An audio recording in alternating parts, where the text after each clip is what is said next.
Hi, everyone. I am Charles Ofria. I am a professor of computer science at Michigan State University, and I'm director of the Digital Evolution Laboratory. And I wanted to make this video to welcome you all to the WAVES workshop, so welcome, and to tell you a little bit about what to expect in terms of the software that we're working with in WAVES, and what sort of experiences you should expect over the next 10 weeks.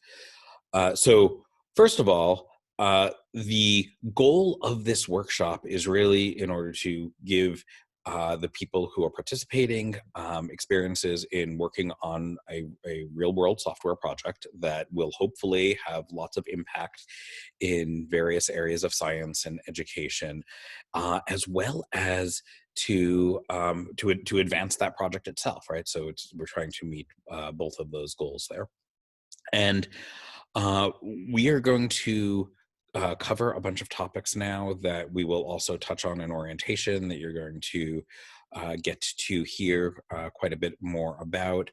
You'll be able to ask questions on, but I wanted to make sure to make this video so you can go back and review it and watch any portions of it again if you want to get a good sense of what's going on. We'll be making a series of these videos. The other videos, some will be by me, some might be by other people.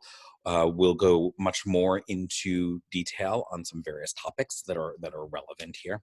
This one is going to be fairly high level. So first, the goals of the Digital Evolution Laboratory are to use computational systems in order to better understand how evolution works. This is both to make an impact on evolutionary biology, where we can conduct evolution experiments faster and with more detail than is possible in nature. So we can try and answer some fundamental evolutionary questions on that side. But also, we're trying to make an impact on the computational side, where we treat evolution as an algorithm, and as we understand its powerful abilities, like so in nature, it can go from super simple things to incredibly complex things that solve all sorts of real world problems. As we understand how that happens in nature, which there's lots of exciting open questions, we can start applying those same principles to the algorithm of evolution, right? There's a whole field of evolutionary computation where we are trying to use evolution to solve a broad range of computational and engineering challenges. So the tools that we make in the Digital Evolution Laboratory span a whole range in there. So the first tool that I want to say a little bit about is the Empirical software library. So Empirical is focused on making it easy to build scientific software. And there's lots of aspects to that. We have tools in there to make sure the software is going to be very fast. We have tools in there that just create a certain flexibility of data so you can very quickly build some fairly complex systems. We have lots of debugging tools that are really focused on making sure that the software is as solid as possible, that when we put it out the door, it is actually doing what we want it to be doing. And then there's a whole range of portions of Empirical that are focused on making the software available on the web and actually taking advantage of the World Wide Web in terms of being able to build really good educational software that encourages citizen science, and just in general really encourages public engagement. And so there's a number of different software projects that we're working on, but overall, Empirical itself is supposed to support a broad range of scientific software, well beyond the sorts of software that we would make directly in the Digital Evolution Laboratory. So a number of you are going to be working on projects in Empirical. I think more than anything else, there will be a ton of projects in Empirical, because whenever we can bring a project down to a low enough level that it will be broadly useful, that gives us the ability to make sure that it impacts as many other people as possible in a positive way. In Empirical, the sorts of things that we're going to have people work on range from new tools for data management to There's a bunch of things at the JavaScript and C++ interface. So in order for these sorts of things to be fast, we make them in C++. In order for them to work on the web, they have to be able to be in JavaScript, since that's the only language that we can guarantee will be easily used on any web browser without any plugins, without any additions like that. And so in order to get there, we're actually using a compiler from the Mozilla Foundation called Emscripten. And what Emscripten does is it takes C++ and produces high-performance JavaScript or WebAssembly. Actually, it can do either of those. And the code that it produces is shockingly fast. I mean, it's somewhere around 2/3 the speed of running things natively on your machine. You know, and so getting a web browser to go that quickly, in practice, that's about 10 times as fast as it would be if a JavaScript expert wrote the code directly in JavaScript. So we can do some amazing things there. And we want that interface to be as smooth as possible.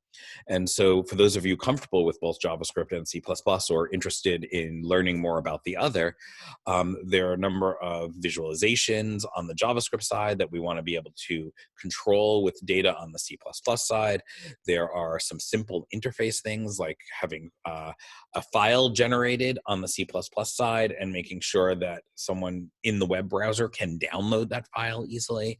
There'll be a whole list of projects there. We will go over the different projects with people during the orientation and try and make sure that people are matched up to a project that they feel comfortable doing. And I should note, initially, we chose your initial mentors based on your application and trying to see what interests you seem to have, what interests the mentors have. And so we linked people up like that. So hopefully most of you will really like your initial project. If you don't, we have a lot of flexibility to try and shift people around a little bit. We want to make sure everyone is on a project that they're comfortable with. All right, so Empirical, and the projects in Empirical, as I say, are going to be for building a foundation for scientific software. The software we make in the lab, of course, is much more focused on evolution. And so that brings us to the MABE project. And MABE stands for Modular Agent-Based Evolver. And within MABE, there's a whole bunch of different modules that you plug together, and depending on how you plug together, you can build an artificial life world where evolution happens in a very natural sort of way, or you can build an evolutionary computation setup where it's really focused on problem solving. But most importantly, because it's modular, you're able to do things like, all right, this particular setup worked with a neural network, but didn't work quite as well as I thought. I'm going to unplug that neural network and say, I'm going to instead evolve linear genetic programs, or I'm going to instead evolve Markov brains, or whatever I want for that. Or, hey, I got the system working really well in this particular environment. I'm going to try and unplug that environment and put in this really cool engineering problem, right? And so the different modules can unplug, and you can try different techniques together in different ways. Now, the MABE software is in an interesting state right now because we have version 1 of the software working well. Lots of people are using it, but we still are trying to adjust it and make it even more modular, make it even more dynamic and more powerful. And for that, we're trying to build a MABE 2. MABE 2 is still in the very early stages. We have a lot of prototype pieces in place, but not everything is fully together. So for those of you who are interested in MABE-related projects, some of you will be working within the framework of MABE 1, trying to build new modules that will still be useful in MABE 2, right? MABE 2 is going to be fully built off of Empirical. MABE 1 was not. And so a lot of the development is also going to be on trying to put pieces together that are going to be useful for MABE 2. So for example, building a new concept for how should a genome work that will be useful across all of these different representations. We're going to have some people working on questions like that, as well as just in general, how should the interfaces between these modules be built to be as flexible and as dynamic as possible while still being as fast as possible. Because that's the thing with all of the software, it's very easy to decide, to try and make it so dynamic that it slows down by tenfold. And when you're doing these scientific experiments, you're often already waiting weeks or even a month for some experiments to finish. A tenfold slowdown ends up being completely unacceptable from the scientific side. So it's a real challenge in order to balance how do we get all of this to work together as dynamically as possible while still keeping it as fast as possible. Well, so MABE, as I'm saying, allows us to plug modules together to build all sorts of different evolutionary software.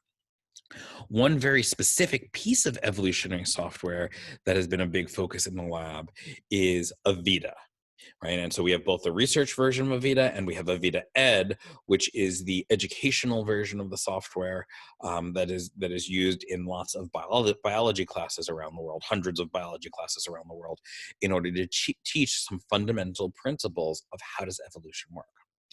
All right, so Avita is currently built as a standalone project, and it's a project I've been working on for decades, actually, since I was an undergraduate and first got started with some ideas of evolution. I started building Avita. It's obviously gone through many, many changes over those decades, but the core idea there was to look at how evolutionary biologists conduct experiments on evolving populations of microbes, typically in petri dishes, in flasks, and how do these experiments work?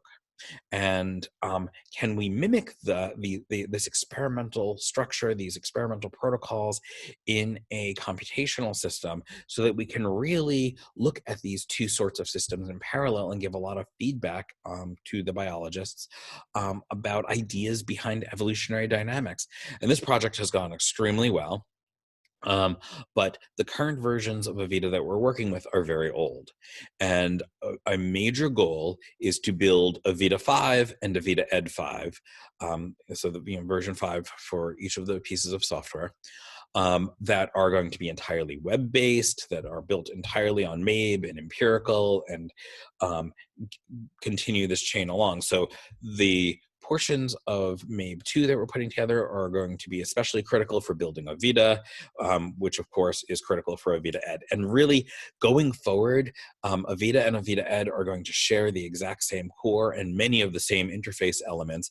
Avita Ed needs to be much more streamlined and much simpler. Yes, you can turn on advanced features, but it really has to have a goal of teaching specific evolutionary principles, whereas the research version of Avita has to be much more dynamic, where whatever sorts of experiments you want to do, you're capable of following.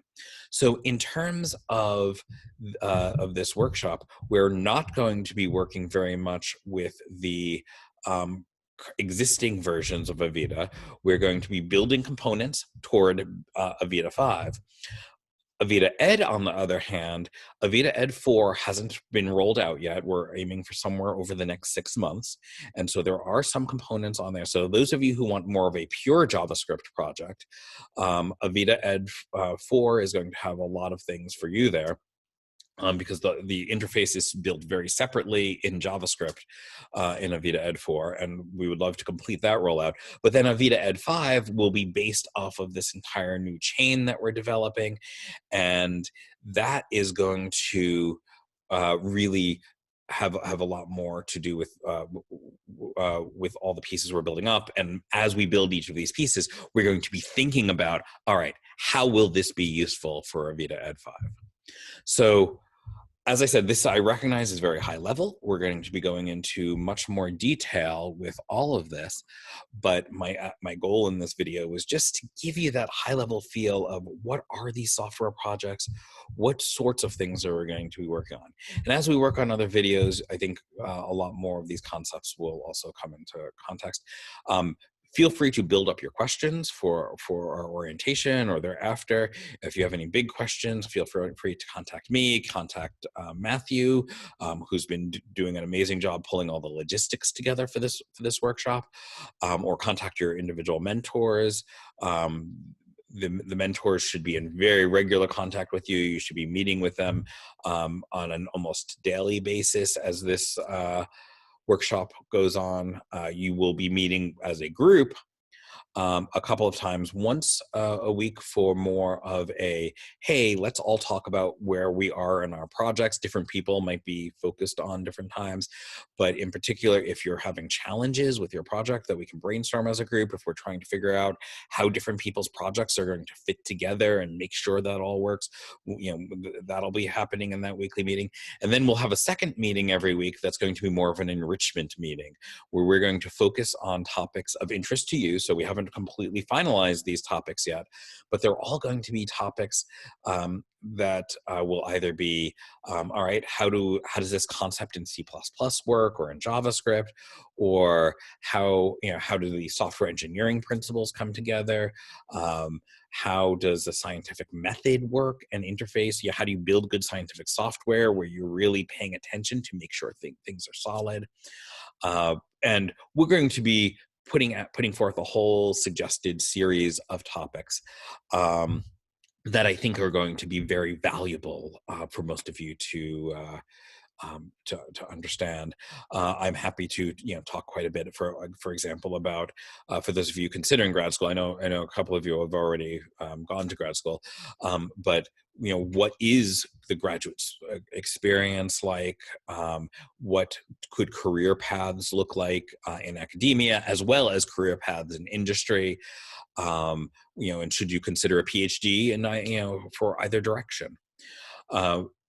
We are happy to get suggestions for topics to cover. We realize it's only a 10-week workshop, so there's only so much we can cover, but we want to make that time as useful and productive for all of you as possible. And there will be lots of other social activities for you to engage in, and we are excited to talk with you all and see how to customize this workshop. This is the first time we are making a workshop like this, so I want you all to know that we are going to try and structure it and change the structure if things aren't working well. I think we have a very good plan, though. With that, I just want to say thank you all for joining Waves. Thank you all for helping out with the Digital Evolution Laboratory, and we're really excited to have you here. Welcome, and I am looking forward to working with you all.